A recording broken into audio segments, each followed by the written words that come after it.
사도광산 추도식 파행과 관련해 우리 외교부의 저자세 대응에 대한 비판이 연일 이어지고 있습니다.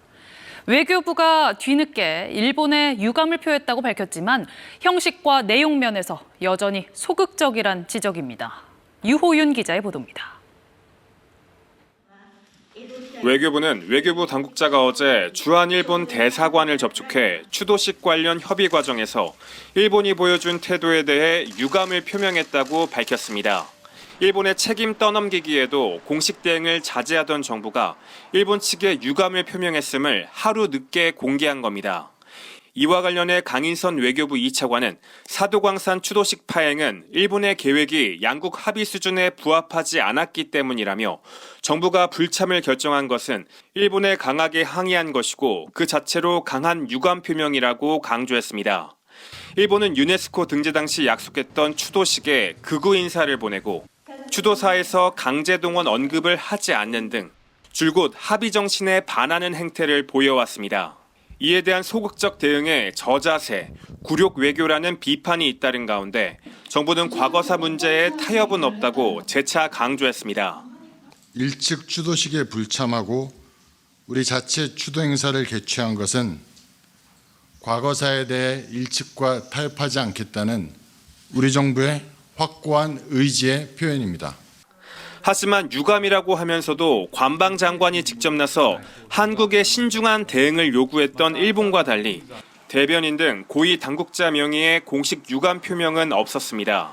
또 분명한 외교적 항의 표시인 초치 대신 접촉이라는 형식을 취한 점 역시 여전히 소극적이라는 비판에서 벗어나기 어려울 것으로 보입니다. KBS 뉴스 유호윤입니다.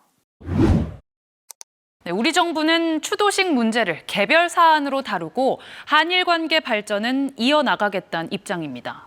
하지만 양국 관계 경색이 불가피하다는 분석이 나오는 가운데 구룡 외교 책임론도 나오고 있습니다. 이어서 김경진 기자입니다. 정부는 과거사 문제는 타협이 없다면서도 추도식 문제가 한일 관계에 영향을 미치지 않게 개별 사안으로 관리할 거란 입장입니다. 조태열 장관도 이와야 다케시 일본 외무상을 만나 이 문제가 양국 관계 발전에 영향을 미치지 않도록 하자고 의견을 나눴습니다. 외교부 고위 당국자는 과거사는 과거사대로, 협력은 협력대로 두 개의 축으로 간다고 설명했습니다. 하지만 이는 강제동원 제3자 변제 해법으로 양국 간 현안을 일괄 타결한 현 정부의 기조와는 다소 배치되는 이야기입니다. 소위 고르디우스의 매듭을 푼 직후에 챙겨야 될 현안들을 아주 속도감 있게 이렇게 다뤄나가는 그런 절차가 필요할 것 같고요. 문제가 된 추도식은 매년 개최되는 만큼 이 문제가 해결되지 않으면 내년 국교정상화 60주년 준비 등 다른 모든 현안들도 영향을 받게 됩니다. 우리 정부는 뒤늦게 유네스코 문제 제기 등을 검토 중인데 추도식 문제는 결국 한일 관계의 뇌관이 될 수밖에 없습니다. 첫 단추부터 양보로 시작했다 보니 정작 목소리를 내야 할 때에도 내지 못하고 있다는 지적도 나옵니다.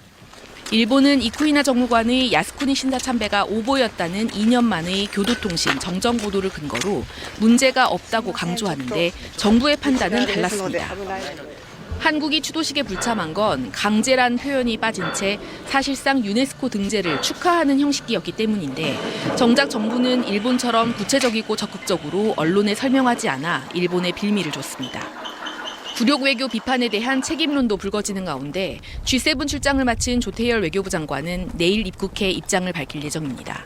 모레는 국회에서 긴급 현안 질의도 예정돼 있습니다. KBS 뉴스 김경진입니다.